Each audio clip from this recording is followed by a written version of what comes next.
stop. Just check. If it doesn't stop, it's good. I'm turning off my camera. Mataji, you have to do the screen share.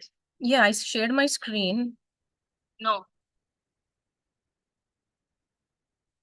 You have to go to Lilamrita.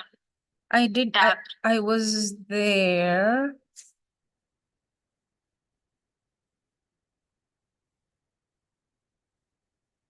Yep. Okay, good. Okay, I think we are live. Okay, good. Thank you, Mataji. Hare Krishna. Okay, Hare Krishna. I'll continue. Yeah. Okay, Mataji. Bye-bye.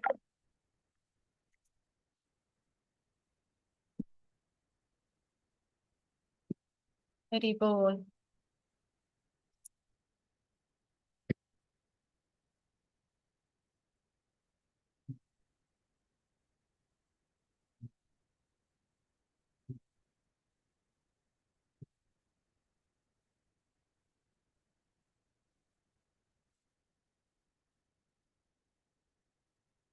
Hari Bol.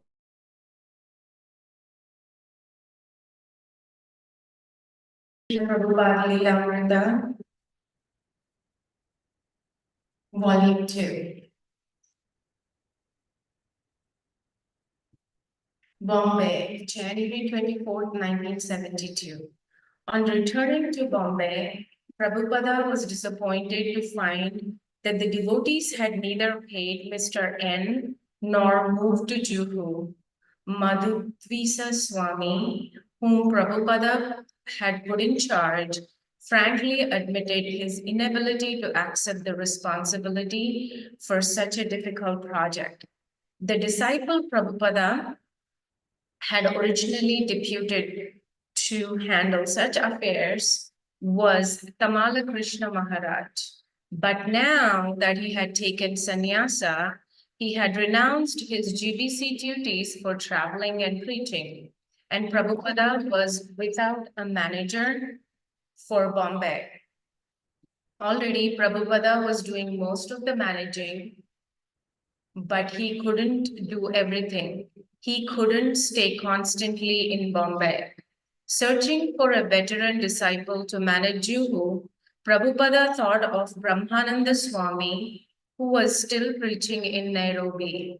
Prabhupada decided to fly to Africa and invite Brahmananda Swami to come and manage Bombay.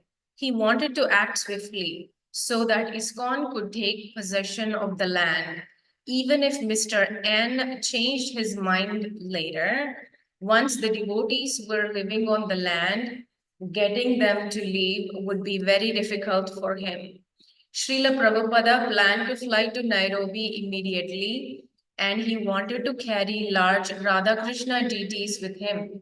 The deities had previously sent to Nairobi had been broken in shipping.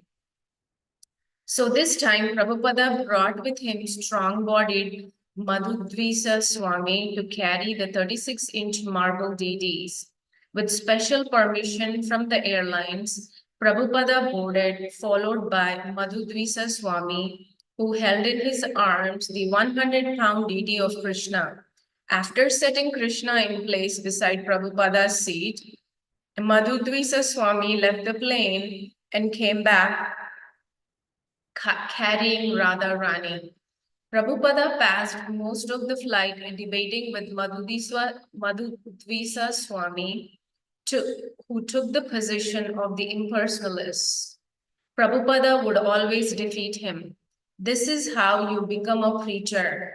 Prabhupada said, you must be able to take both sides of the argument and defeat your adversary. This is what Lord Chaitanya would do. Since Prabhupada's first visit to Nairobi 4 months ago, Brahmananda Swami and a few American devotees had rented a house near the city. They had recruited some African devotees, but not yet developed the temple and ashrama. Barely able to maintain their own simple program, they were unprepared to receive Srila Prabhupada properly. Typical of Prabhupada's stay in Nairobi was his arrival. No one was at the airport to meet him. The devotees were not even sure if Prabhupada was coming.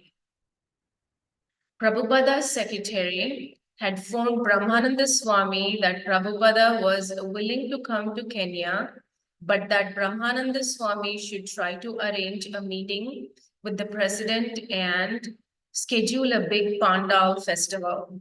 Brahmananda Swami, however, had never received a clear message of when Prabhupada was coming. At the airport, Prabhupada and Madhudvisa Swami carefully put the Radha Krishna deities into a taxi cab and rode with them to the address of ISKCON Center. Prabhupada rang the. Did you reduce the volume? Did you reduce the volume? Yeah. Just a little. It's really bad. Prabhupada rang the doorbell, and when Brahmananda Swami opened the door and his spiritual master, he cried out, Prabhupada, and bowed down. What happened? Prabhupada asked, standing beside Radha and Krishna. Why no one came to pick us up at the airport? Brahmananda Swami was unable to reply. No sooner did Prabhupada arrive than his assistant, Madhudvisa Swami, became bedridden and with hepatitis. Prabhupada has left his regular secretary, Shama Sundara, in India to work on a legal case concerning the Mayapur land. So he was now without a personal assistant. In Nairobi, Prabhupada followed his usual schedule of bathing in the afternoon and then putting on fresh clothes. But one day after his bath, he found that no clothes were ready. When he asked for them, Brahmananda Swami explained that the African servant had washed them and put them on the line to dry. But when Brahmananda Swami had gone to get them, they hadn't been there. Apparently, someone had stolen them from the clothesline. Prabhupada tolerated the inconvenience without any display of emotion. That evening, when the devotees of ISKCON Nairobi gathered in the temple to hear Prabhupada speak from Bhagavad Gita, Prabhupada saw the different items of stolen clothing on the African boys. One boy wore the kurta, another the top piece, and another the dhoti. Prabhupada pointed this out to Brahmananda Swami, who immediately took the boys out and retrieved the clothing from them. When Brahmananda Swami returned the clothes, Prabhupada didn't seem to take the offense seriously, but only laughed. Prabhupada did not laugh, however, at the Nairobi devotees' bad cooking. When they served him white maize mush, he called it pig food, and the hard white chickpeas, he said, were suitable only for horses. Then Hari Kripa, a black devotee from America, went to the kitchen, boiled some vegetables, and served them to Prabhupada without any spicing. Prabhupada called it dog food. You're still an uneducated African, he told Hari Kripa, and he went into the kitchen to cook for himself. Almost a dozen devotees joined him, watching him cook a complete meal of dal, rice, chapatis, and sabji. He cooked enough for all devotees, and everyone was satisfied. Bad cooking and stolen clothing, however, continued to be problems during Prabhupada's week-long stay in Nairobi.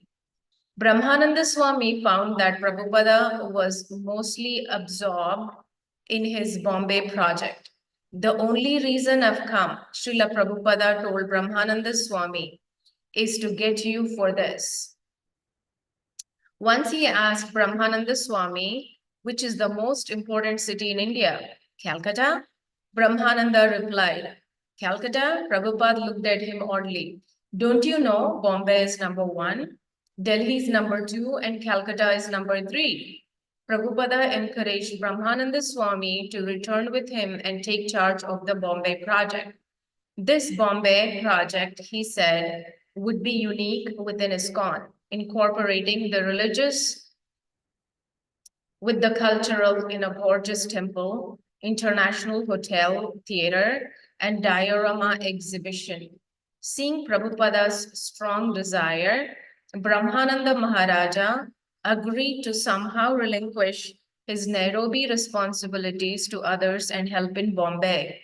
In yet another way, Prabhupada's visit to Nairobi connected with his Bombay project. When Brahmananda Swami and Shyavana showed Prabhupada the Nairobi Hilton, a modern building with twin round towers.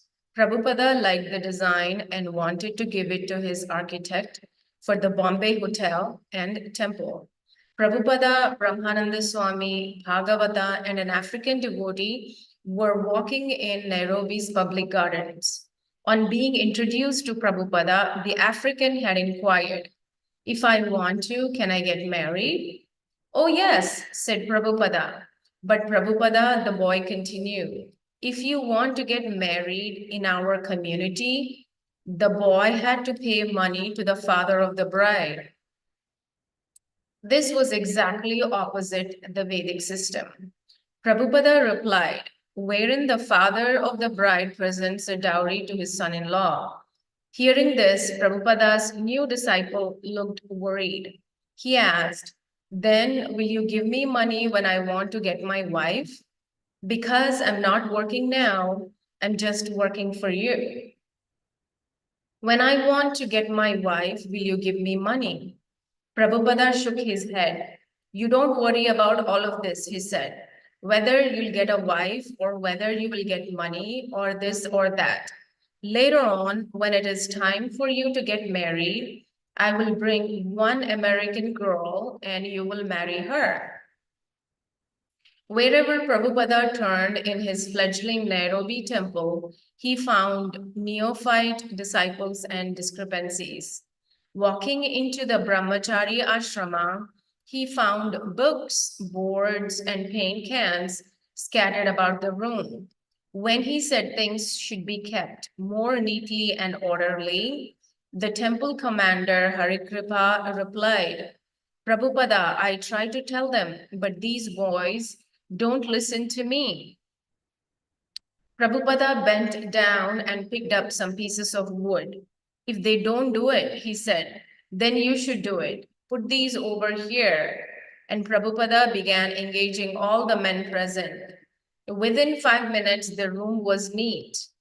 The World Hare Krishna Movement Festival at Nairobi's City Stadium was a combination success and failure. Although Brahmananda Swami had managed to see many highly posted government officials and diplomats, many of whom had promised to attend the festival, none of them actually appeared, except for Mr. Y. Kumara, Kenya's Director of Education. But an audience of several hundred attendant Kirtana heard Prabhupada's speech and took prasadam. Although the devotees had invited the leading Kenyan citizens to enhance the glorification of Krishna, their honored guest, Mr. Komara, used the opportunity to speak in praise of Kenya. Nevertheless, he spoke highly of Prabhupada and the Krishna conscious movement. Regarding Bhagavad Gita, he said, "Your learned founder has made this great book available in English tradition and with an erudite commentary." Srila Prabhupada also attended other engagements in and around Nairobi. He told his Nairobi disciples that in preaching to the Africans, they should stress the chanting of Hare Krishna by holding public kirtanas. Lord Chaitanya, he said, spoke philosophy only with learned scholars like Sanatana and Rupa Goswami, never with ordinary men. "Just chant Hare Krishna," he said. "This should be appreciated." Srila Prabhupada installed the deities of Radha Krishna and named the Nairobi temple Kirata Suddhi, a place for purifying the aborigines. One day shortly after the deity installation, however, Prabhupada walked into the temple room and was shocked to find the deities out of their proper place in the center of the altar. Krishna was standing to the far left beside the bottom step leading up to the altar, and Radharani stood to the far right. Who has done this? Prabhupada called out loudly. Bhagavata came running into the temple room. He was also astonished. Who has put Radha and Krishna 10 miles apart? Prabhupada demanded. Don't you know these things? How many times do I have to teach you? Bhuta Bhavana suddenly appeared, admitting that he was the culprit. Why are they so far apart? Prabhupada asked. I don't know, Srila Prabhupada, said Bhuta Bhavana. I guess I just forgot. I was being rushed to go to the festival.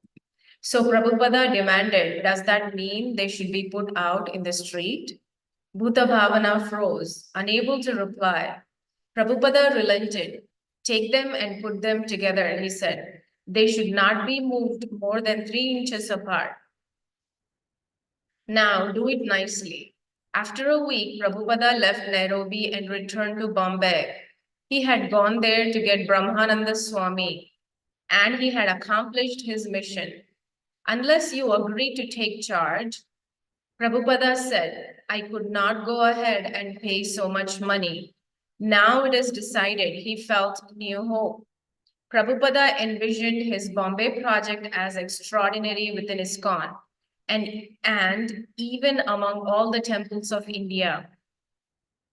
Many of the details of the project already existed within his mind, but he needed competent disciples to carry them out. He was still the lone leader of ISKCON, forging ahead to bring into reality new phases of Krishna conscious movement.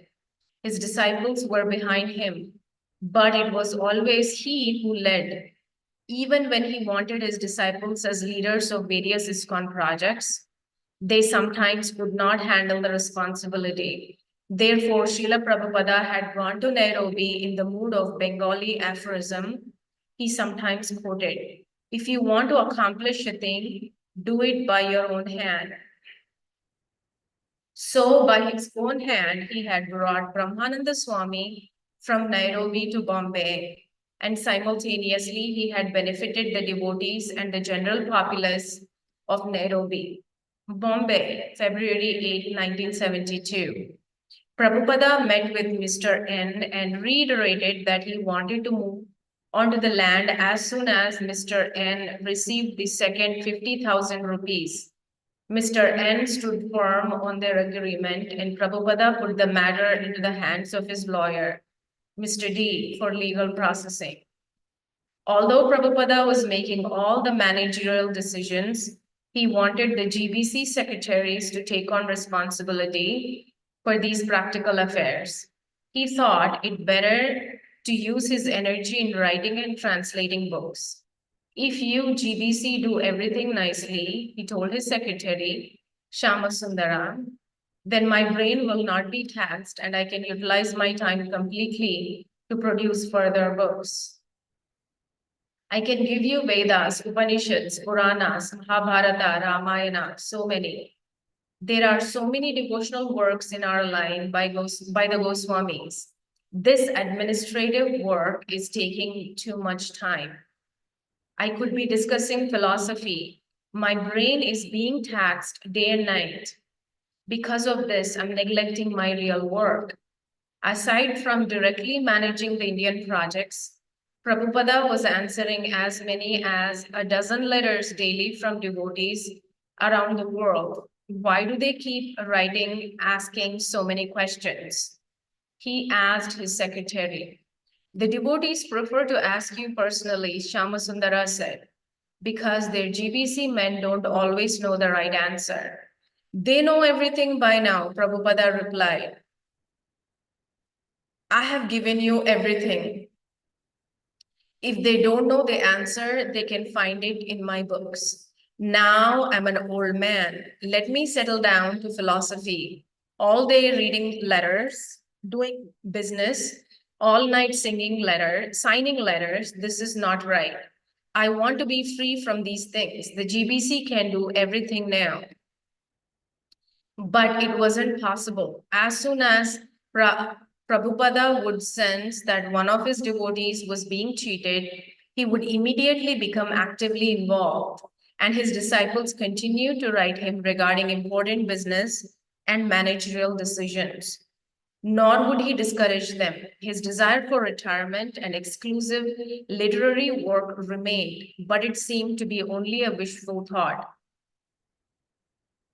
a dream. If ISKCON were to develop, then there seemed little scope for his retirement.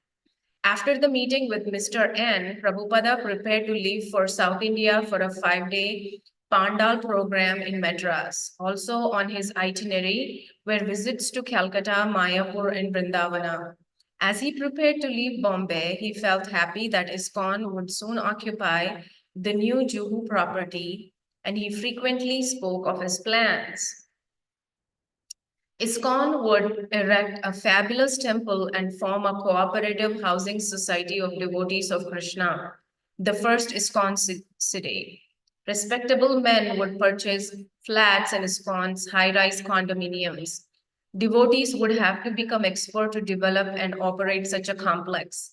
As they become successful, they would introduce the same pattern in other cities. Businessmen and professional workers could live as devotees in a co-op society, housing their families and sending their children to an ISKCON school.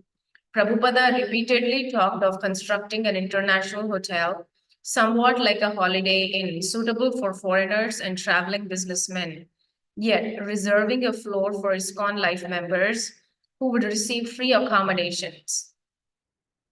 The restaurant would be managed by expert Brahmana cooks who would prepare dozens of different preparations of sumptuous prasadam. The deities Radha Rasavihari would receive 52 offerings daily, and the prasadam would be distributed to residents and the guests. To start things in the right direction, Prabhupada offered the devotees to immediately arrange for a 10-day public festival on the new land. First, Brahmananda Swami should pay the agreed balance and move onto the land along with all the devotees and the deities, Radha Rasavihari. Then they should prepare a big pandal tent and arrange a full program as they had previously in Bombay, in Calcutta, and in Delhi. Prabhupada wanted everything ready for his return in 2 weeks. Although, as Prabhupada would sometimes mention, in South India, the original Vedic culture was most intact. He had not been there in several years. Most of the great acharyas, Shankara, Ramanuja, and Madhava, had come from South India, and Lord Chaitanya Mahaprabhu, during his own touring, had found South India especially favorable. Just after the Hare Krishna Pandal festival in Delhi, on the eve of Prabhupada's first tour of Vrindavana with his disciples, back in November of 1971, Achyutananda Swami, Brahmananda Swami, and Giriraja had volunteered to go to Madras to arrange a preaching program for Srila Prabhupada. When Achyutananda Swami had informed Prabhupada of the plan, Prabhupada had asked, "Oh, you are not going to Vrindavana with us?" "ISKCON is Vrindavana," Achyutananda Swami had replied. Yes, Prabhupada had said, "My Guru Maharaj used to think like that." "But which do you want us to do?" Giriraj had asked. "What is the better service?" "I want to put on a pandal in Madras," Prabhupada had replied. "That would be more pleasing." Madras, February 11, 1972. Prabhupada, accompanied by 20 disciples, arrived in Madras and immediately took part in a parade through the streets. The parade, led by a decorated elephant and a marching band, followed by the devotees' kirtana, featured Prabhupada riding in an old, flower-covered American limousine. Prabhupada stayed as the guest of Mr. Balu, a Madrasi businessman. For 3 nights in the large hall packed with 5,000 people, Prabhupada lectured in English. One evening, he told a story from the Chaitanya Charitamrita of an illiterate South Indian Brahmana whom Lord Chaitanya Mahaprabhu recognized for his staunch devotion to his spiritual master and to the Bhagavad Gita. The next morning and each subsequent morning, the Hindu, one of Madras's two leading newspapers, printed a full summary of Prabhupada's lecture. The other principal newsletter gave a more general account of A.C. Bhaktivedanta Swami's arrival and the parade with his Western followers. The large 3-day program was followed by a more select gathering sponsored by Mr. K. Veeraswamy, the Chief Justice of Madras. Attending the function were judges, lawyers, and other leading citizens of the city. Several thousand people gathered beneath the open pavilion as Prabhupada spoke about Rupa Goswami and Sanatana Goswami of Vrindavana, who had given up their important government positions to join the movement of Chaitanya Mahaprabhu. Indirectly, Prabhupada was requesting all the attending leaders of Madras to join the Krishna conscious movement. Prabhupada was aware that his audience, although respectful, was steeped in impersonalism, deep-seated conviction that impersonal Brahman was supreme and that all Hindu gods were equal manifestations of the One. And Prabhupada ended his talk by imploring his audience to accept Krishna as the Supreme Personality of Godhead. Just repeat, he said, Krishna is the Supreme Personality of Godhead. His appeal was so urgent and humble that some members of the audience actually repeated aloud, Krishna is the Supreme Personality of Godhead. The Hindu's editor and publisher, Mr. Kasturi, was in attendance and he printed a detailed summary of Prabhupada's speech in the next day's paper. In addition to the usual news coverage, Srila Prabhupada held a press conference at a Madras hotel. Already happy with the press coverage, he appealed further to the roomful of reporters. Giriraja, Prabhupada wasn't speaking to them as if they were newspaper reporters. Usually, a newspaper reporter has a stereotyped idea of who he is, and you're giving an interview. So you have your stereotyped idea of who you are. And you answer his questions, thinking of how it will be published. But I could see that Prabhupada was speaking to these reporters as spirit souls, as individual persons who are meant to be devotees of Krishna. Even though they were addressing him as newspaper reporters, he was answering them in a completely different way. He was encouraging them and saying, this reporting that you have done is very nice. Krishna will bless you. Please help spread this movement. They were asking questions, thinking of his answers in terms of something to publish in the newspapers. But Prabhupada took it that they were spirit souls reaching out towards Krishna consciousness. And he answered in that way. Within a few days of Prabhupada's arrival, the whole city was feeling the presence of the Hare Krishna movement.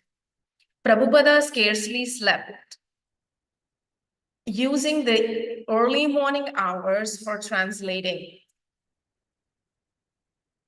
Even after his late night speaking engagements, he would go from place to place all day with great vitality, outdoing his young followers. Prabhupada's host, Mr. Balu, although a prominent businessman, was also well known as a religious man. He received Prabhupada warmly and respectfully, according to proper Vedic etiquette.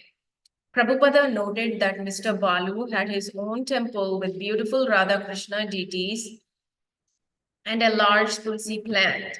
When the devotees accompanying Srila Prabhupada asked Mr. Balu why the deities were often dressed in black, he replied that they were so effulgent that if he didn't dress them in black, he wouldn't be able to look at them. He did not make prostrated obeisances to his deity because he and his wife were Krishna's father and mother. He said, and how can the father pay obeisances to his son? Prabhupada and his host related to each other graciously. But one night, Mr. Balu and his wife came to Srila Prabhupada and asked him to please speak about the Rasa Leela of Radha and Krishna. Prabhupada replied that the Rasa Leela, being the most exalted spiritual topic, was meant only for liberated souls. Only one completely free of material desires, Prabhupada explained, was fit to hear the Rasa Leela, the most exalted and intimate of Lord Krishna's pastimes, is dancing with the cowherd girls in Vrindavana. No, Swamiji, Mr. Balu insisted. My wife and I are very keen. You must recite Rasa Leela. Again, Prabhupada described the exalted position of the Rasa dance, repeating that only when one is completely free of all material attachments to wife, family, home, and money could he become fit to hear of Krishna's Rasa dance. Mr. Balu then folded his hands and politely repeated, Swamiji, my wife and I plead with you. Please recite Rasa Leela. Then Prabhupada replied, well, you may be fit to hear Rasa Leela, but I do not feel that I am qualified to speak it. So kindly ask someone else. Prabhupada met privately with various important citizens of Madras. If the leaders of society became Krishna conscious, he would explain, then they, by their example, would create Krishna consciousness in the general populace. Never compromising, never flattering his important visitors, he tried to impart Krishna consciousness to whomever he met. He met with Governor of Madras, K.K. Shah, a staunch Mayavadi and follower of Shankaracharya. Patiently, Prabhupada tried to teach him Krishna consciousness. But the governor would interrupt with his own philosophy. When Prabhupada asked him to somehow help the Krishna conscious movement, the man replied that as governor, there was nothing he could do, since everything was in the hands of the chief minister. Residing in Madras was an elderly scholar and former leading politician who had written several books and translations of Vedic philosophy from the impersonalist point of view. Prabhupada visited him, but the man was paralyzed and could only sit, trembling without speaking. Prabhupada spoke for some time about personalism in the Gita. The old scholar sometimes responded with a glimmer in his eye, but he could only make incoherent sounds. Previously, Prabhupada had criticized this man's translation of the Gita, which declares that although Krishna says surrender unto him, we don't actually have to surrender onto the person Krishna, but to the impersonal eternal feature within Krishna. The meeting seemed to have a strong effect on Srila Prabhupada, and for days afterward, he would sometimes soberly mention how the old Mayavadi scholar was living almost like a vegetable.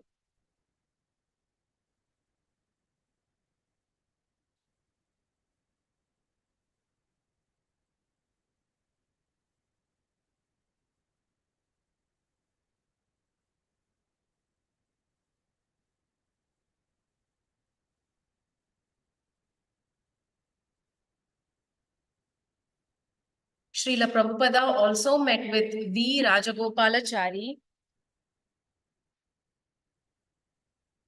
Rajaji, who had been India's first chief executive after independence. A friend of Mahatma Gandhi, Rajaji was high in public sentiment as a religious politician. Although in his 90s, he was alert and very sympathetic to Prabhupada's movement. Rajaji expressed only one doubt.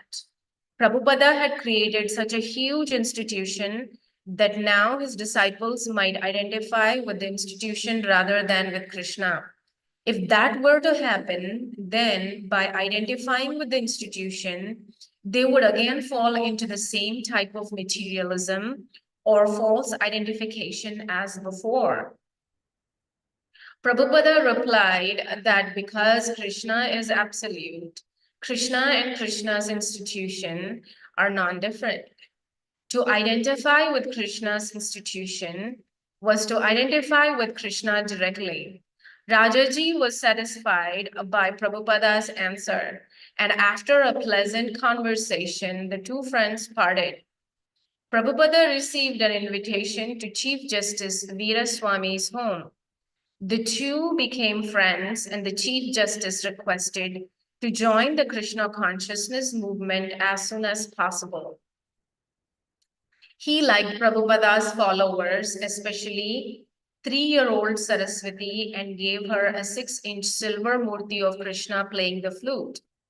Another evening, Mr. Veeraswamy came to see Prabhupada, and Prabhupada mentioned that he thought Saraswati too young to have such a valuable silver murti, and that he had taken it from her and was going to give her another one. But while they were talking, Saraswati burst into the room and ran to her mother crying, "Krishna is gone." Srila Prabhupada then called her forward and asked, "Saraswati, where is Krishna?"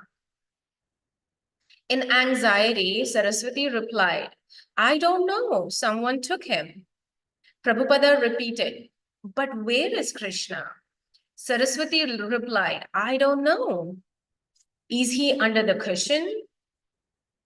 Prabhupada suggested, and Saraswati ran over to the cushion Prabhupada pointed to. She picked it up, but Krishna was not there. "Is he on the shelf?" Prabhupada asked. Saraswati ran to the shelf. Her eyes darted in all directions. "Where is Krishna?" Saraswati began appealing to the faces of the devotees, glancing at their hands, looking behind their backs, searching everywhere. Prabhupada, intently watching Saraswati, began reciting a verse about the 6 Goswamis. He Radhe Vraja Devike Chalalite He Nanda Suno Kutah. This is the mood of the Goswamis, he said. They never said, "Now I have seen God. Now I'm satisfied." No, rather they were saying, "Where is Radha? Where is Krishna? Where are you all now? Are you on Govardhana? Or are you under the trees on the bank of the Yamuna? Where are you?" In this way, they expressed their moods of Krishna consciousness. Saraswati's anxiety had become heightened to the point of tears. One of the devotees then hinted, "Saraswati, where is Krishna? Who has Krishna?" Saraswati's eyes widened. She exclaimed, "Prabhupada has Krishna." And she rushed up to Prabhupada, convinced that he was holding Krishna. And Prabhupada reached behind his seat and pulled out a small Krishna murti similar to silver Krishna he had taken from her. "Here is Krishna, Saraswati," Prabhupada said. Saraswati was in ecstasy. All the devotees were struck by Prabhupada's exchange of devotional feelings with even a small child. By his expertise, he had created within her a mood of separation from Krishna. Prabhupada continued explaining to the Chief Justice about the mood of separation from Krishna.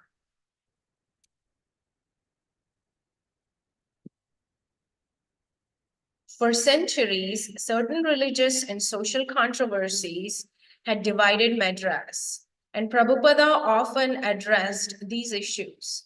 One conflict was between the Brahmanas and the non-Brahmanas, because those born in Brahmana families had traditionally monopolized the important governmental, social, and religious posts.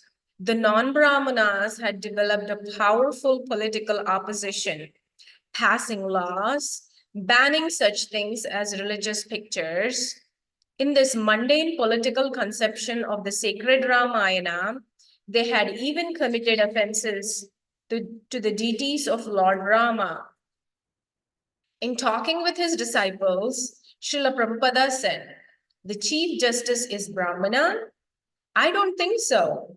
He may be a Kshatriya, but you can tell him that we can solve the whole problem between the Brahmanas and the non-Brahmanas. We will give facility that anyone can become a Brahmana. He simply has to follow our principles, and we will make him a Brahmana. Prabhupada said the Shastra states that in Kali Yuga, the demons will take birth as Brahmanas. Thus, this deep controversy. The so-called Brahmanas, the leaders, were not satisfying the people. Prabhupada said that anyone who followed the four regulative principles, chanted Hare Krishna, and took Vaishnava initiation could become a Brahmana, and that would solve the whole problem. They would begin, Prabhupada said, by making Chief Justice Veeraswamy a Brahmana. Mr. Veeraswamy admitted that he was already eager to take initiation from Srila Prabhupada. His only difficulty was giving up tea drinking. When Prabhupada heard this, he said that even if the justice did drink a little tea, he would accept him as an exceptional case. Some of Madras's caste-conscious Brahmanas criticized Srila Prabhupada's creating Brahmanas from low-born Westerners. During a gathering at the home of a Madrasi Brahmana, one of the guests commented to Prabhupada, Swamiji, your disciples don't pronounce the Sanskrit very nicely. Even the Hare Krishna mantra, they sometimes do not say correctly. Yes, Prabhupada replied, that is why we have come here, to get your association so you can teach us. Srila Prabhupada encountered another long-standing South Indian feud between the sect Shaivites, followers of Lord Shiva, and the Vaishnavas, followers of Lord Vishnu. The Shaivites generally espoused an impersonalistic philosophy, declaring God to be the impersonal one appearing in many forms, such as Shiva and Krishna. But since all the forms were one ultimately, fighting as to which God was best was petty and childish. Prabhupada's disciples found this philosophy difficult to deal with. And when Giriraja had argued with a wealthy Shaivite, Mr. Ramakrishna, they had separated with hurt feelings. But in the meetings with other persons in Madras, Giriraja was often reminded, have you met Mr. Ramakrishna? He's a very good man and a leader in religious functions. Giriraja became embarrassed and decided to make another attempt to win Mr. Ramakrishna's friendship. They talked again, but remained unsatisfied. Giriraja then informed Prabhupada and asked if he would meet Mr. Ramakrishna himself. Prabhupada agreed. When they met, Mr. Ramakrishna began by saying, Swamiji, we have been having some discussion about devotion to Lord Krishna and devotion to Lord Shiva. What do you say? Who is greater, Krishna or Shiva? Prabhupada replied that actually the word bhakti or devotion could not properly be applied to the worship of Lord Shiva. Bhakti, he said, meant service without any material desire, whereas puja included service with the desire for some return. Bhakti, therefore, could only be applied to Krishna. But isn't it possible, asked Mr. Ramakrishna, for someone to be a bhakta of Lord Shiva and to worship Lord Shiva simply out of devotion, without desiring any material benefit? It may be possible, Prabhupada replied, but generally not. Just like when a person enters a liquor shop, generally it's taken that he's going for drinking, although there may be some exception. Prabhupada gave the example of the gopis' worship of the goddess Katyayani. Their worship had not been for material benefit, but for devotion to Krishna. Similarly, if one worshipped Lord Shiva with the aim of serving Lord Krishna, that would be bhakti. But people generally approach Shiva for material benefit. Although Mr. Ramakrishna was usually prone to argue these points, Prabhupada's answer satisfied him. Srila Prabhupada's most acute controversy in Madras was not with Smarta Brahmanas, Mayavadis, or Shaivates, but with some of his own god brothers. Although some of them acknowledged Srila Prabhupada's incomparable preaching in the West on behalf of their spiritual master, Srila Bhakti Siddhanta Saraswati, others were envious. One envious god brother wrote to Srila Prabhupada in Madras, Reverend Swamiji, I listened to your discourse on bhakti at Rajeshwari Kalyana Mandapam on the 12th instant. I am filled with doubts on the following. Your disciples dance with Hare Krishna mantra. Are they really God intoxicated as Lord Chaitanya? Have you, Swamiji, really got free of your ego? If so, why you said I challenge? And why are words like I and my always on your lips? Why do you use a cushion unlike a real yogi? Did Lord Chaitanya use cushions? Why do you wear a ring and a wrist gold watch? Are you not free from material attachment? Did you visit Lord Chaitanya Krishna temple at Gaudiya Math? If not, why not? The purest Vaishnava cult is indwelling there with pious Swamijis, with Lord Krishna dwelling therein. Melodious sound from your throat is absent, but a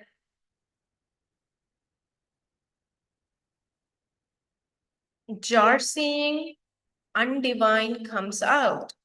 Is there any divinity in your person? I doubt. One disgusted on hearing you speech. Although Srila Prabhupada was surprised and hurt by the extreme virulence of such a letter, he was accustomed to his godbrother's slights and insults. He forbade his disciples, however, to get involved in fights with his godbrothers. Rather, they should simply avoid them. He said that persons who criticized the spreading of Krishna conscious movement were useless and that he would push on. The dogs may bark, but the caravan will pass. In contrast to the venomous letter came a letter from Trinidad Swami, B.V. Puri Maharaj, another of Srila Prabhupada's godbrothers. Puri Maharaj, as Prabhupada called him, had a small ashrama in Vishakhapatnam on the Bay of Bengal between Madras and Calcutta. Hearing that Prabhupada was going next to Calcutta, Puri Maharaj invited him to visit. With innumerable satsang dandavats at Thai lotus feet, I beg to acknowledge the kind letter. The citizens of Vishakhapatnam are very anxious to have the darshan of your holiness. We are exceedingly glad and eager to hear Sankirtana and the divine message from your holy lips. I hope the Sankirtana movement at Madras is attracting thousands of citizens. Again, with dandavats to all Vaishnavas, I remain Dasanu, B.V. Puri. Vishakhapatnam, February 7, 17, 1972. A broad beach of white sparkling sands and the Bay of Bengal's warm, clear waters were special features of Srila Prabhupada's visit to Vishakhapatnam. Puri's Maharaja's small ashrama, where Srila Prabhupada stayed, was only 5 minutes from the ocean. And every morning, Prabhupada and his entourage of about 15 devotees would take long walks along the seashore. Yamuna, I don't think Prabhupada ever excluded any of us from going with him to the beach. All the devotees knew at which time Srila Prabhupada would be taking his walk, and we would come out from our different quarters and follow him to the seashore. The walks were brisk and refreshing and full of talk about Krishna. Somehow or other, we were able to hear Srila Prabhupada speak. Guru Dasa, I always went on every morning walk. But one time I was sitting in the temple when suddenly I saw Prabhupada and the devotees going toward the beach. I immediately ran out of the temple to join them without even taking time to get my shoes. But there were barnacles and rocks leading down to the beach.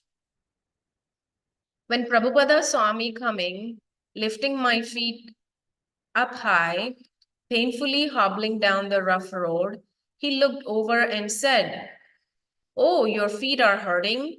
Why aren't you wearing shoes?" And I said, "Prabhupada, when I'm with you, I don't feel any pain."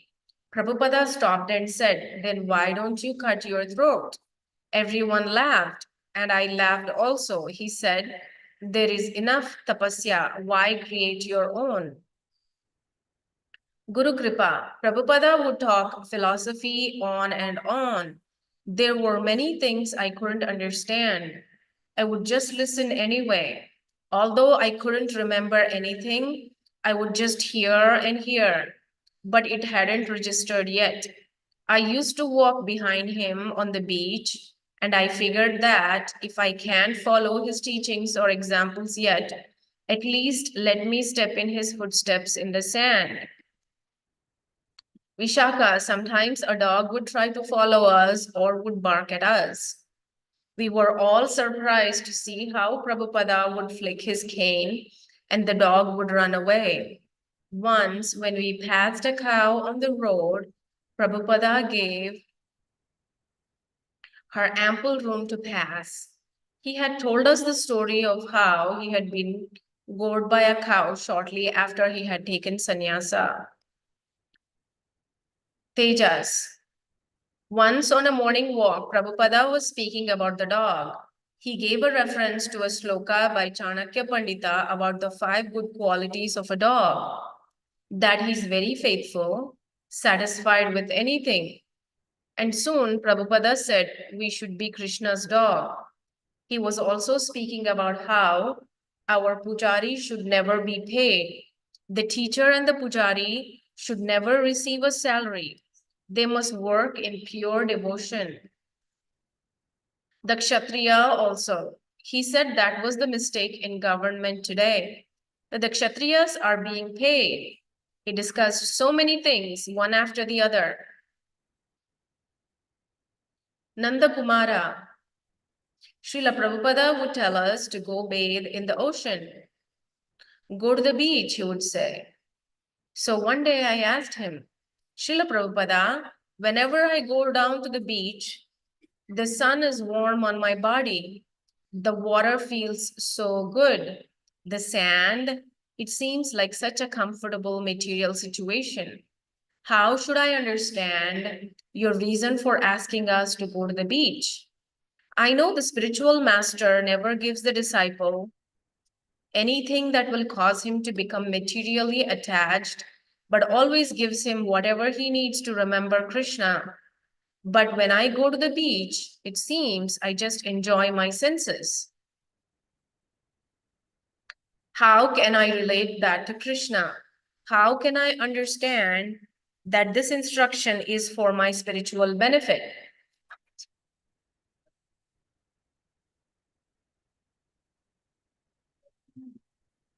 Prabhupada said, the sun is there. Krishna is the light of the sun.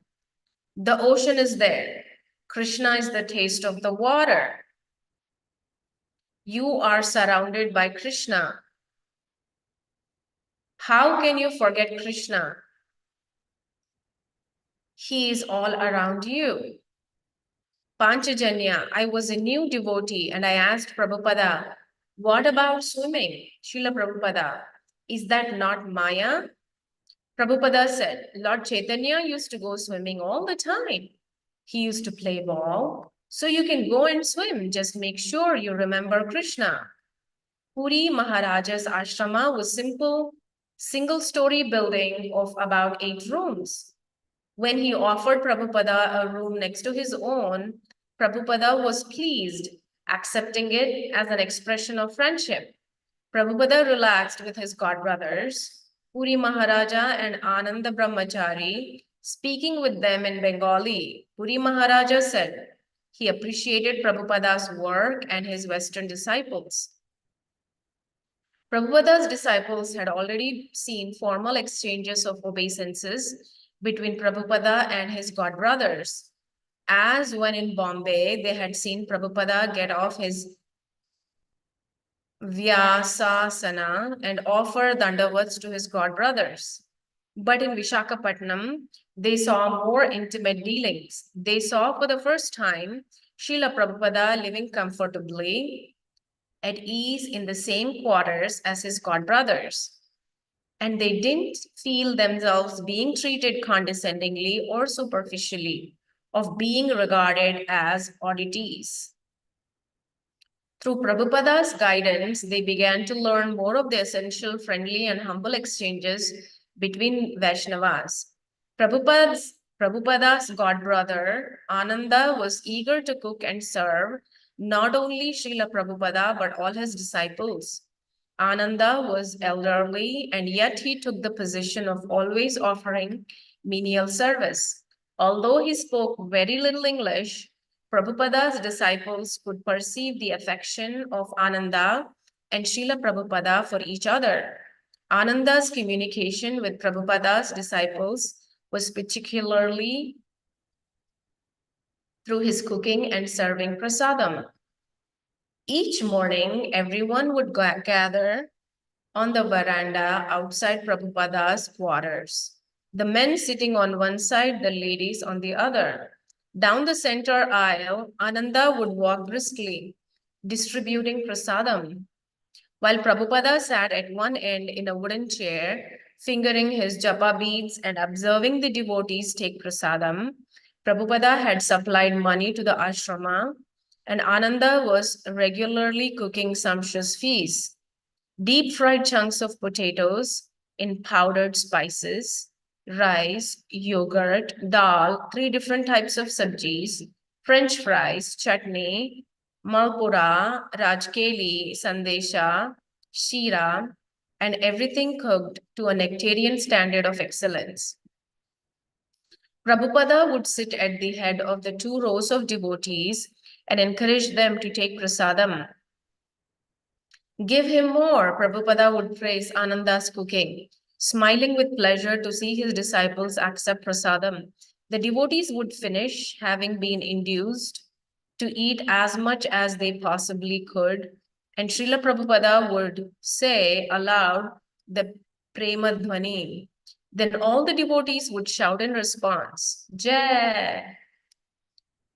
After one such feast, Prabhupada called the devotees into his room and remarked, see how he is cooking? He cooks everything.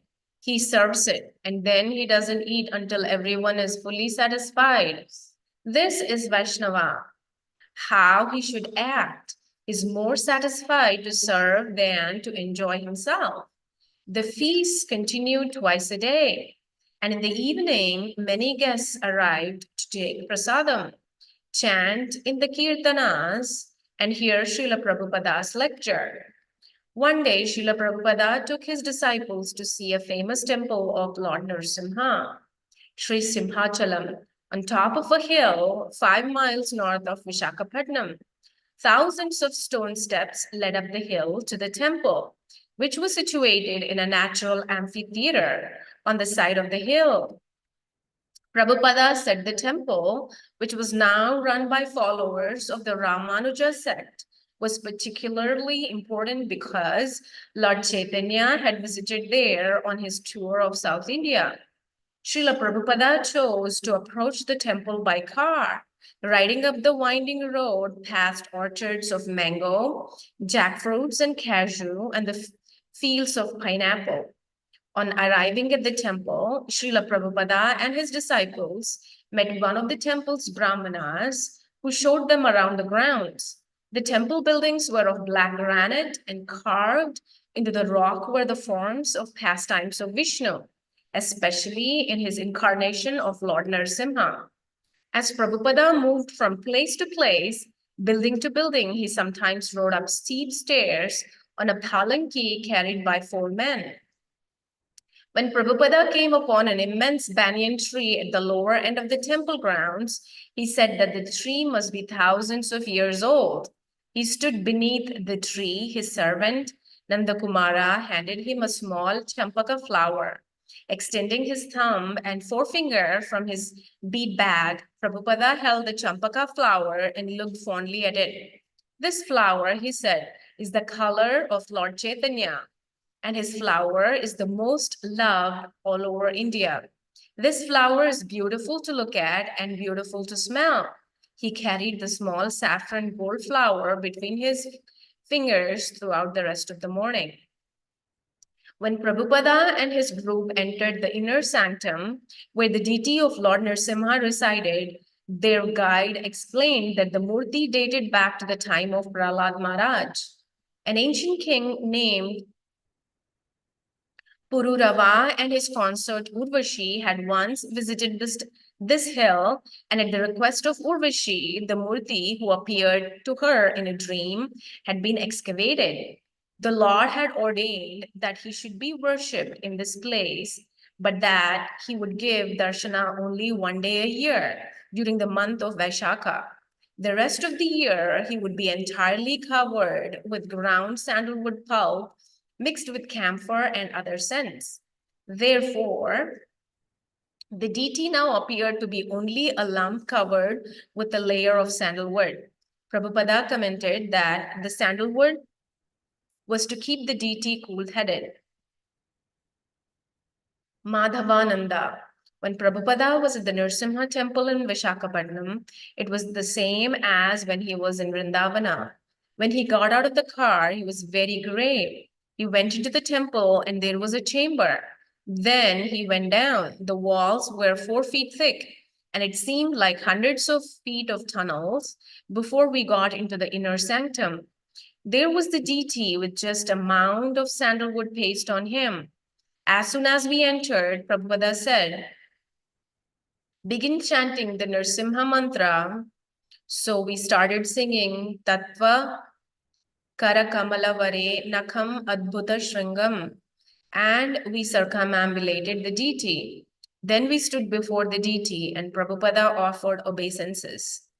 Guru Kripa, when he came into the deity room, Prabhupada had us sing the Nrsimha prayers.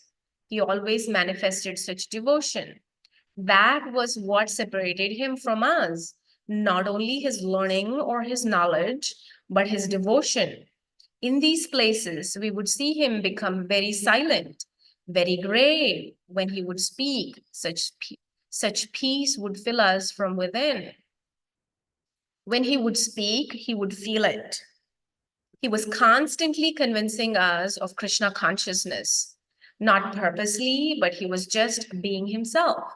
In these places, it would come out.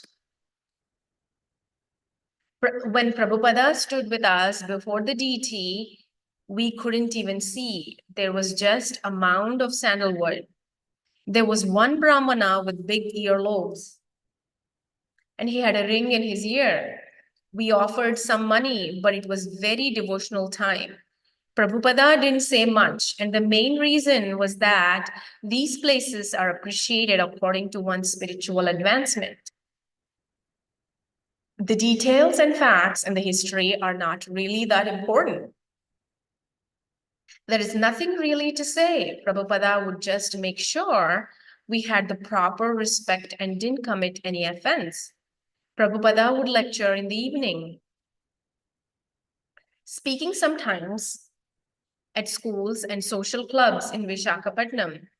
During the program at Ramakrishna Hall, where more than 1,000 people attended, Srila Prabhupada's dancing included the entire audience to dance. The devotees danced in a ring around Srila Prabhupada, and the kirtana continued for an hour. At another program, a bearded American anthropologist rode up on a motorcycle to attend Prabhupada's lecture and Kirtana.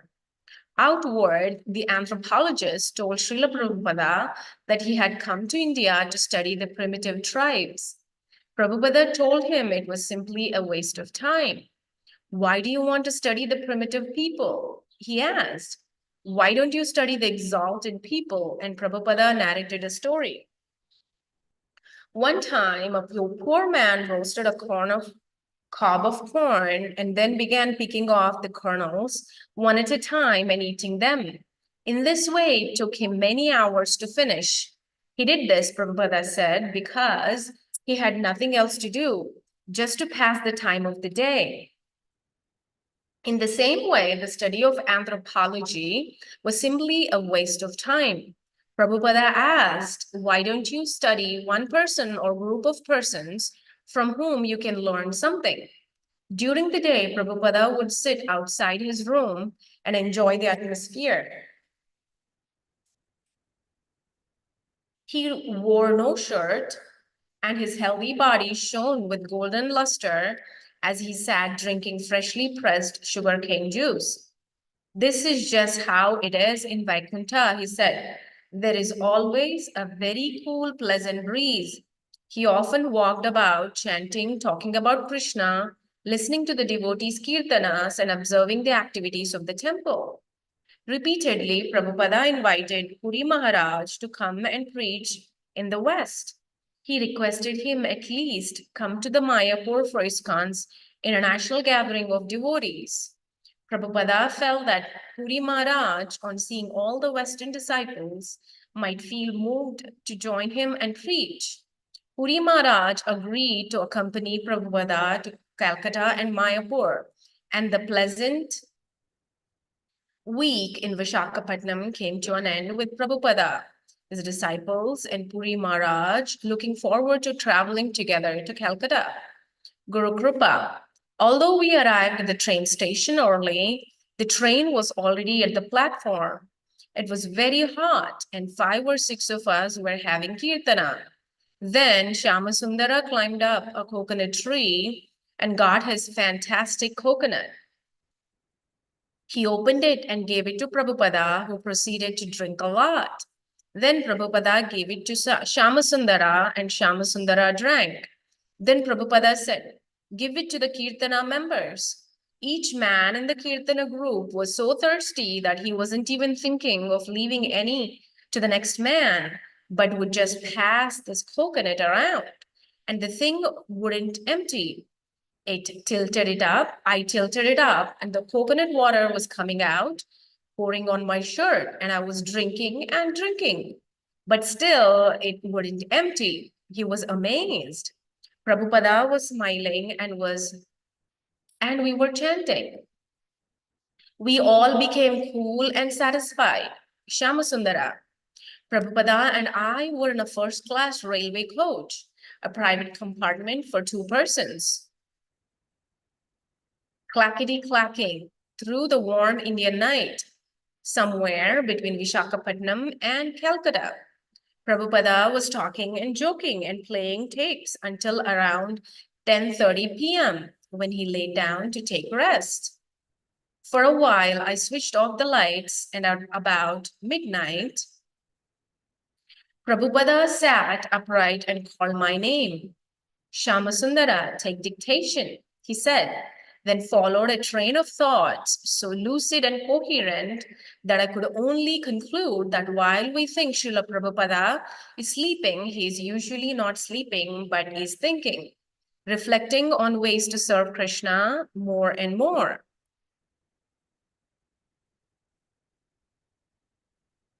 Chapter 39. I will build a wonderful temple for you. Prabhupada had postponed the Mayapur cornerstone laying ceremony until Gaura Purnima, the appearance day of Lord Chaitanya, February 29, 1972. He had requested a big festival with a pandal and free feasting for guests. His disciples from all over the world would attend. I want very much to hold this function this year with all my students. It's a very important day and it will be a great service to Srila Bhaktivinoda Thakura and his son Srila Bhakti Siddhanta Saraswati Thakura. So please arrange for this program. In December, when the war had broken out between India and Pakistan over Bangladesh near Mayapur, the Indian government had forbidden foreigners to stay in the northern area of West Bengal. The devotees had vacated, returning a few weeks later when the war had ended. They had continued arranging for the festival, and a few days before Gaura Purnima, Prabhupada arrived to stay with them. When Prabhupada saw a banner or on bamboo poles, "Welcome Srila Prabhupada," he remarked, "I don't know if my godbrothers will like this." He had already heard that some of his godbrothers objected to his taking the same title as their spiritual master, Bhakti Siddhanta Saraswati Prabhupada. He had not actually taken the name, but his disciples had given him the name a few years ago in America. In May 1968, while in Boston, Prabhupada had been dictating a letter and had mentioned to his secretary that Swamiji was a third-class title for the spiritual master. "Then why do we call you Swamiji?" his secretary had asked. "The spiritual master," Prabhupada had replied, "is usually addressed by names like Gurudev, Vishnupada, or Prabhupada." "May we call you Prabhupada?" his secretary had asked. Prabhupada had replied, "Yes." And his disciples had switched from Swamiji to Prabhupada. One of the devotees had inquired further from Prabhupada about the meaning of the word and had established a statement in Back to Godhead magazine. Prabhupada. The word Prabhupada is a term of the uttermost reverence in Vedic religious circles, and it signifies a great saint even among saints. The word actually has two meanings. First one, at whose feet, Pada, there are many Prabhus, a term meaning master, which the disciples of a guru use in addressing each other. The second meaning is one who is always found at the lotus feet of Krishna, the Supreme Master. In the line of disciplic succession, through which Krishna consciousness is conveyed to the mankind, there have been a number of figures of such spiritual importance as to be called Prabhupada. Srila Rupa Goswami Prabhupada executed the will of his master, Sri Chaitanya Mahaprabhu, and therefore he and his associate Goswamis are called Prabhupada. Srila Bhakti Siddhanta Saraswati Goswami Thakura executed the will of Srila Bhakti Vinoda Thakura, and therefore he is also addressed as Prabhupada. Our spiritual master, Om Vishnupad, 108 Srimad Bhaktivedanta Swami Maharaj has in the same way executed the will of Srila Bhakti Siddhanta Saraswati Goswami Prabhupada in carrying the message of love of Krishna to the Western world. And therefore, we American and European humble servants of His divine grace from all the different centers of some Sankirtana movement have followed in the footsteps of Srila Rupa Goswami Prabhupada and prefer to address His Grace, our spiritual master, as Prabhupada, and he has kindly said yes. Everyone concerned had been happy about the title Prabhupada, and no one had foreseen the envy the name would uncover. How could Prabhupada compete for the honor due his own spiritual master? He was fixed as the humble servant of his spiritual master. The members of ISKCON saw no harm in calling their spiritual master Prabhupada, and there could be no stopping them. He was their Prabhupada. They had even printed A.C. Bhaktivedanta Swami Prabhupada on their invitations for the Gaura Purnima festival. But Prabhupada knew it would raise the eyebrows of certain of his more critical god brothers. When inspecting the living accommodations for the devotees, Prabhupada found spacious white canvas tents, one for the men and one for the women, with fluorescent lighting inside. A large pandal tent stood in the center of other tents, and a small tent in the rear served as a kitchen. Immediately surrounding the small compound were rice fields. The ground, therefore, was slightly moist, and the wet fields bred large mosquitoes, which emerged at sunset. Conditions were primitive, but many of the devotees were the same disciples who had traveled with Prabhupada for a year and a half in India, sometimes living in dirty dharmashalas with bare rooms and sometimes living in cold tents in Allahabad. The devotees had not come to Mayapur to be comfortable, but to serve Prabhupada. In future years, by the result of their efforts, many devotees would be able to gather comfortably in Mayapur in the spacious buildings Prabhupada was planning. Well aware that Westerners were unaccustomed to the austerities of living in India, Prabhupada wanted to provide facilities to his disciples so his disciples could feel comfortable and be able to focus their stay in India on spiritual life without distracting inconveniences. Therefore, he was pushing them to help in various ways to establish a Mayapur building with running water, electricity, and other conveniences. Prabhupada's dwelling was simple, thatched Bengali hut, about 12 feet square with a dirt floor. A thin partition divided the main room from the servants' quarters. In front was a small veranda, and in back a garden where Prabhupada could sit and take massage. Also in back were a pump for bathing and an outhouse. When the devotees apologized for offering Prabhupada such a humble residence, he replied that he liked the natural simplicity. Even if you build me the biggest palace, he said, still I would prefer to live here. While living so simply in Mayapur, Prabhupada spoke of his vision of a grand project yet to come. Although the deities of Radha Madhava, who he had worshipped at 1971 at the Kumbh Mela in Allahabad, were installed in a tent, he spoke of a marble palace. He also spoke of first-class accommodations for guests and devotees, although as yet he had little to offer. Living simply and happily in his thatched hut, he gathered his disciples together and told them of his plans.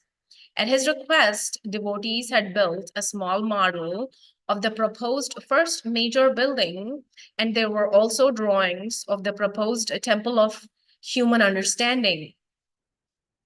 He wanted to build a Mayapur city, he said, with quarters for each of the 4 social classes of Varnashrama institution. Tatpara. When Prabhupada would go to the Western countries, he would be interviewed by many great persons. But when he came to Mayapur, he was talking so friendly, sometimes taking juice or giving instructions. And he lived simple, like a villager. The Western devotees think sometimes of Prabhupada in one Leela only, like a great king. But when he comes to India, he's like another person, who was laughing and talking like a friend. Bhavananda. In his straw house, Prabhupada sat on a bamboo platform. There was a bed and some mats on the floor. That was all. He was happier than anywhere. We put a fan in there too, and Prabhupada liked it. He liked it because it was so simple. There was an outhouse, but he didn't mind it at all. He was relishing everything. At that time, he made Jayapataka and some co-directors and me co-directors of Mayapur. He made 4 signers on the checking account for the building construction. In India, just to open up an account is very difficult. We were seeing that part of Prabhupada where he was very strict because he knows the difficulties you can run into. If you don't fill out the proper forms, the bank can even keep your money, or you may want to close your account and they won't let you.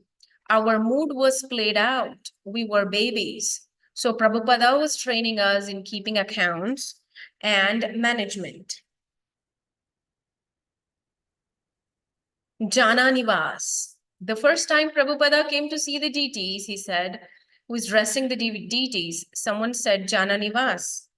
The deities were just standing on a tile platform with no decoration.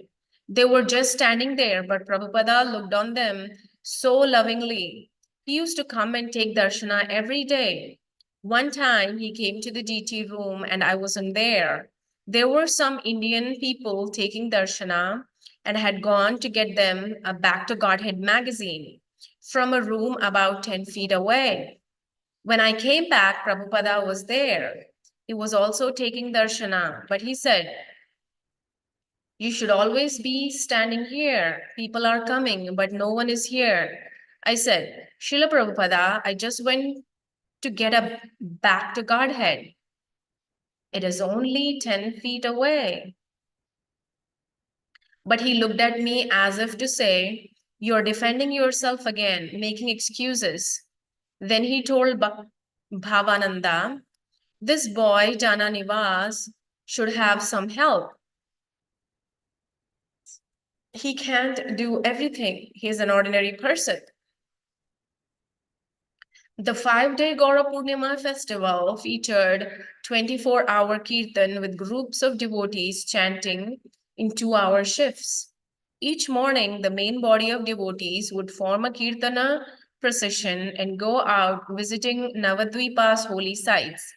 The neem tree under which Lord Chaitanya was born, the house of Srinivasa Acharya, where Lord Chaitanya and his associates had performed nocturnal kirtana, the spot where Kazi had tried to stop Lord Chaitanya's Sankirtana, the residence of Bhaktivinoda Thakura. Often Bhaktivinoda Thakura had stood in front of this house. Prabhupada told the devotees and looked out across the Jalangi toward where Srila Prabhupada now had his land. Throughout the day and especially in the evenings, the devotees would gather on the stage of the orange striped pandal, while Radha Madhava stood at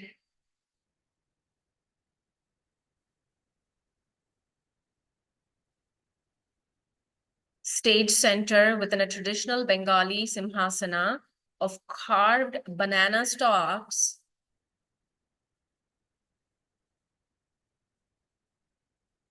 covered with colored foil and flower garlands. Prabhupada would have his disciples do most of the public speaking, with Achyutananda Swami lecturing in Bengali as the main speaker. Hundreds of people came and went in a steady stream, and devotees distributed Bengali, English, and Hindi Back to Godhead magazines. In the evenings, they would present a slideshow or a film. Prabhupada was especially pleased to watch the prasadam distribution from his window. Hundreds of villagers squatting in long rows, eating khichdi from round leaf plates. Continue this forever, Prabhupada told his disciples. Always distribute prasadam. Even without a building, Prabhupada's preaching in Mayapur was significant. While other nearby mathas were also observing Gaura Purnima, mostly by hosting Calcutta widows who paid a fee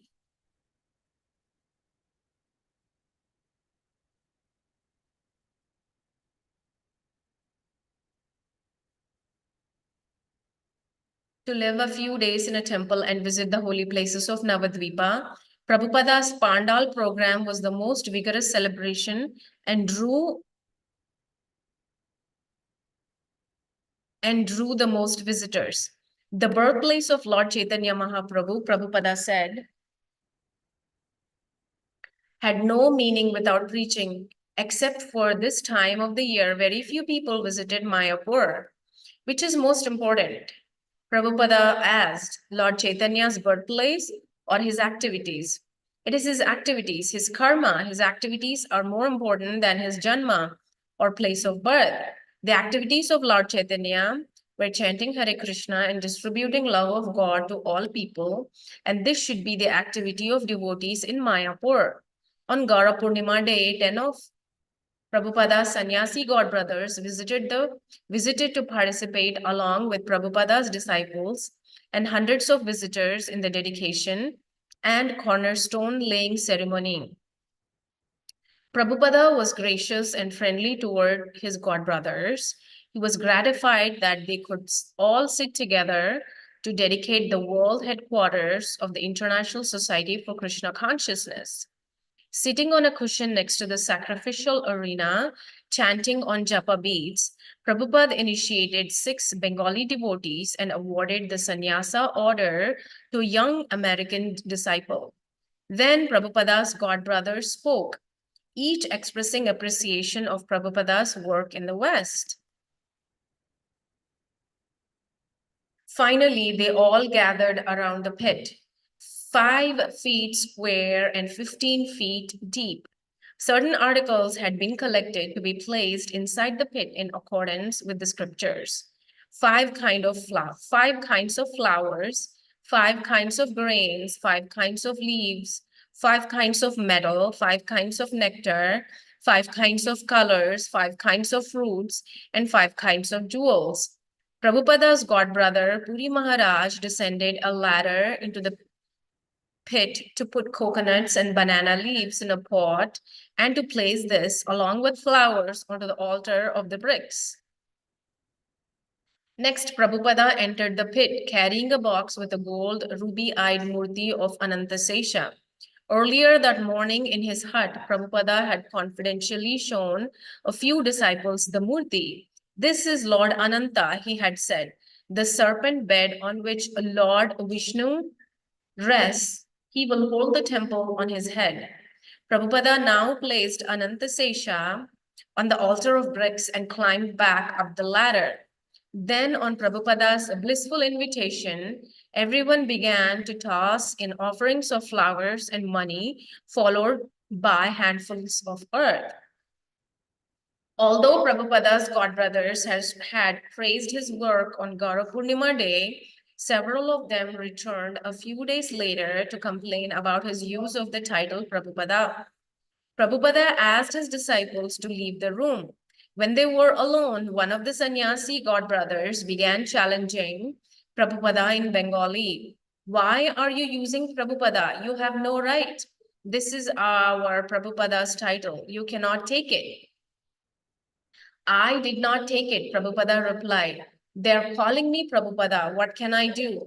Although the sannyasi godbrother then began to criticize Prabhupada for not joining their preaching and for awarding the sacred thread and sannyasa order to Westerners. Mainly, the godbrothers wanted an explanation for his use of the title Prabhupada. Brahmananda Maharaj, Prabhupada called, bring me a copy of my letterhead. When Brahmananda Swami returned with the stationery, Prabhupada showed it to his godbrothers. The letter read, Tridandi Goswami A.C. Bhakti Vedanta Swami. No Prabhupada. This proved that he himself did not use the title. This simple demonstration pacified his godbrothers and then invited them to take prasadam with him while his disciples served. Later, in his hut, Prabhupada talked with his disciples about envy. A devotee could judge his own advancement by how free he was from envy. He said, in the spiritual world, envy was conspicuous by its absence. Although all the liberated associates of Krishna were trying their best to serve Krishna in a kind of competition, everyone was pleased with one another. If Radharani or a favorite gopi pleased Krishna, the other gopis did not think ill of her, but thought, oh, how nicely she had served Krishna. Let me try to offer some nice service to Krishna so he will be even more pleased. To be envious was materialistic. Prabhupada wished his godbrothers had taken a different point of view. He wished they had not minded his being called Prabhupada by his disciples. He was also sorry that some of his godbrothers couldn't sincerely praise his work.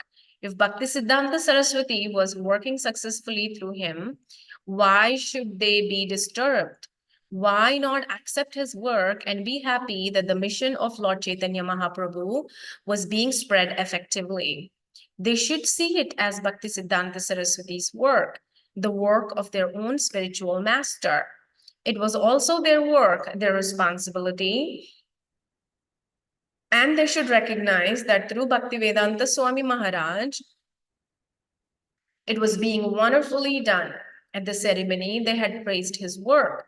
So if they didn't mind praising him, then why not admit that for hundreds of Westerners whom he had saved from hell, he was Prabhupada, that singular pure devotee whom they always thought of as seated on the lotus feet of Krishna. In terms of authorized books produced and distributed, numbers of devotees initiated and engaged in devotional service, and numbers of temples opened, no one could compare. Of course, in one sense, all of Prabhupada's godbrothers were equally praiseworthy, as long as they followed the basic instructions of Bhaktisiddhanta Saraswati, chanted Hare Krishna, and avoided sinful life. But if analysis of criticism was to be made with such scrutiny,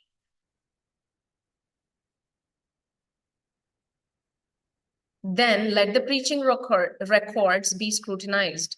Who above all was extending the mercy of Lord Nityananda and making such tremendous gains on behalf of Bhaktisiddhanta Saraswati, gains that had previously seemed impossible. According to Chaitanya Charitamrita, if a preacher could spread the chanting of Hare Krishna, then he must be accepted as empowered by God. Prabhupada was certainly empowered, yet he conducted himself very humbly, with no assistance from others. He had repeatedly invited his godbrothers to join him in the West and take their places beside him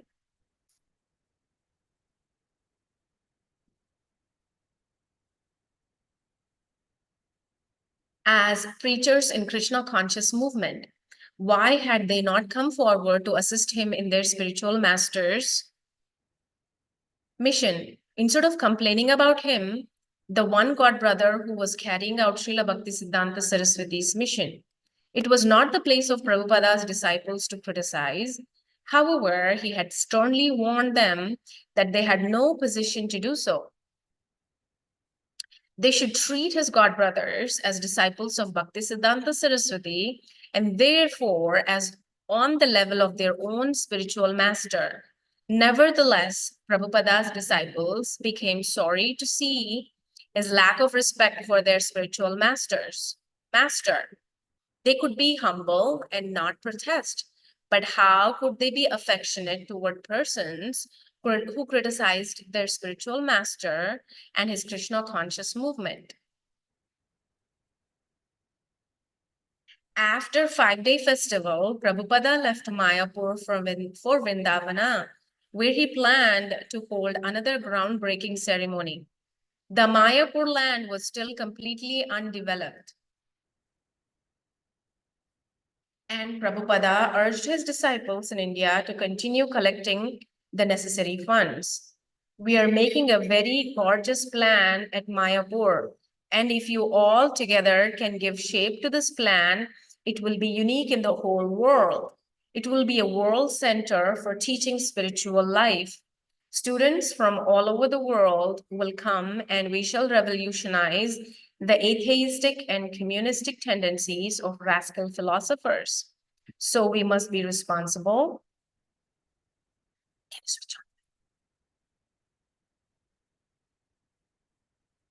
for this great task.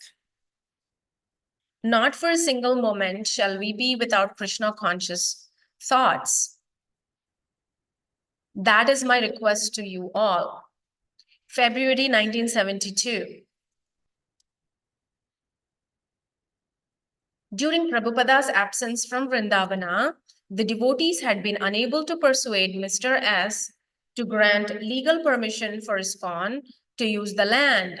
Prabhupada had insistently directed one of his Indian-born disciples, Kshirodaka Sai, to acquire from Mr. S an actual deed. Kshirodaka Sai had pleaded with Mr. S, and seeing Mr. S's indecision, he had spoken with Mrs. S and then with the two of them together. Mr. and Mrs. S had agreed that since they could not decide, they would put the matter before Srimati Radharani herself. Mrs. S had asked Kshirodaka Sai to take 2 slips of paper and to write yes on one and no on the other. These she had folded and placed before the family deity of Radha Krishna. She had then asked Kshirodaka Sai to pick one of the papers. Kshirodaka Sai had done so, and in the presence of Mr. and Mrs. S and Radha Krishna, he opened the piece of paper on which was written the word yes. When Prabhupada had heard the news, he had been joyous. I'm especially pleased upon you that you have secured the S land for Krishna. Now let us cooperate to build up a wonderful center there in Vrindavan. In March 1972, Prabhupada returned to Vrindavana to sign the deed with Mr. S and to perform the groundbreaking ceremony. With permission from the Goswamis at the Radha Damodar temple, he arranged for quarters for his disciples so they would have a place to reside while the temple at Ramanareti was under construction. Yamuna. It just so happened that on the morning that the Goswamis were to sign an agreement with Prabhupada for us of the rooms at Radha Damodara, the electricity went out. Prabhupada's secretary had only an electric typewriter. So I reminded Prabhupada that I was trained in writing calligraphy.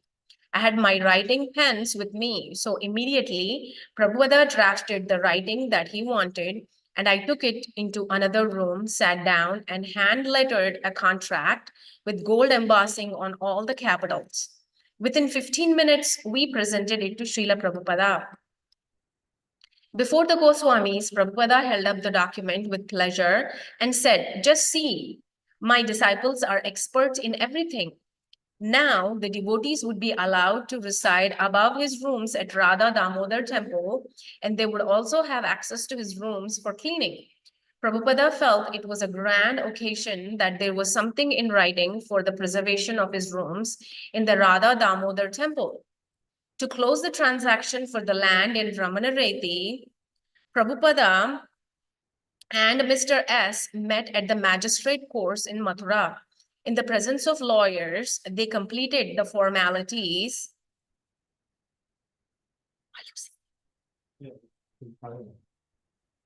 Prabhupada saw it as Krishna's grace that he had acquired a good plot of land in Vrindavana, and writing to his GBC secretaries in America,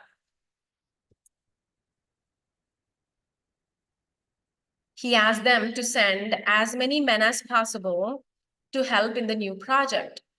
He described his intentions for raising up a very excellent center to revive the spiritual life of Vrindavana on behalf of Rupa and Jiva Goswamis.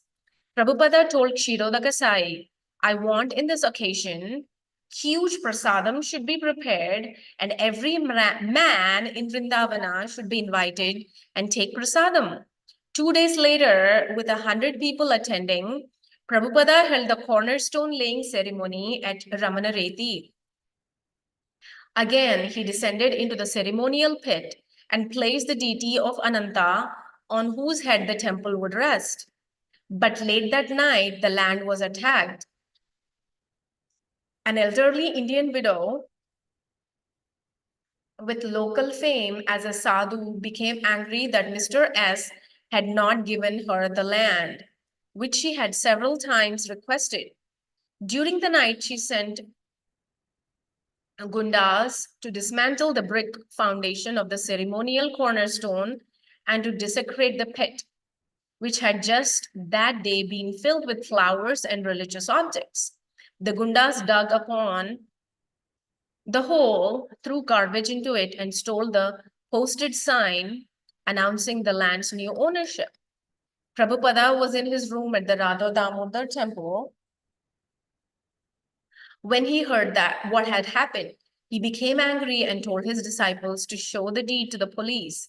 That night, several policemen guarded the land, and when the hired gundas came again, the police accosted them and warned that if they caused any more trouble, they would be arrested.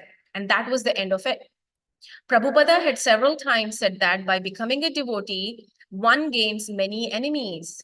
The incident also served to confirm Prabhupada's conviction that ISKCON's taking possession of the land should be followed as quickly as possible by construction of a temple. They should at least encircle the land with a fence, build small huts, and live on the land while preparing for temple construction. Tejas. This will be Krishna Balrama temple.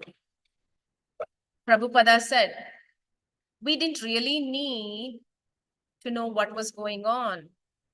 We all thought it was far, far away. It was really the roadblocks.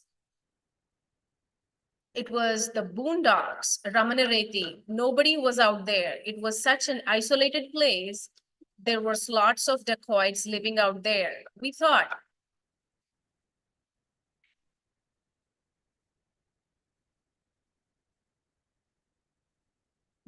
if we are going to have a temple out there, no one will ever come. But Prabhupada said, wherever there is Krishna, everyone will come. Prabhupada's secretary, Shamasundara, wrote to God Brother about the newly acquired Vrindavana property. Earlier in the day, before breakfast, Prabhupada sewed up the 4,800 square yard gift plot in Ramanareti, where Krishna used to sport with friends in the forest, about 10 minutes walk from Radha Damodara. Prabhupada surveyed the land with the rope from his mosquito net. Bargained for, drew plans for, drew up the deed for, went to Mathura's magistrate court for, and signed, sealed, and delivered in an instant. Prabhupada had asked me to request you that at least 50 men from the US must come to India immediately. At last, we have got a solid program in India. Huge projects at Mayapur, Vrindavan, and Bombay. All the lands are acquired, arrangements made, and everything by Prabhupada. But only a few of us men are here to struggle with an immense task, the biggest by far within the society, of developing these three places. And believe me, these three projects are more dear to Prabhupada than any yet contemplated. In the month, while Prabhupada was away from Bombay, he had left on February 10th. The payment of 50,000 rupees was duly made. Slowly, at first, a few devotees moved to Juhu land, living in a tent. At night, the rats and mosquitoes would disturb the devotees' sleep. While attempting to clear the overgrown weeds, they came upon empty liquor bottles and overflowing sewage. Without Prabhupada present, their resolution grew weak. Srila Prabhupada ki Lilamrita ki jai. Srila Prabhupada ki jai. Kishore Kishori ki jai. Gaur Premanande Hari Bol.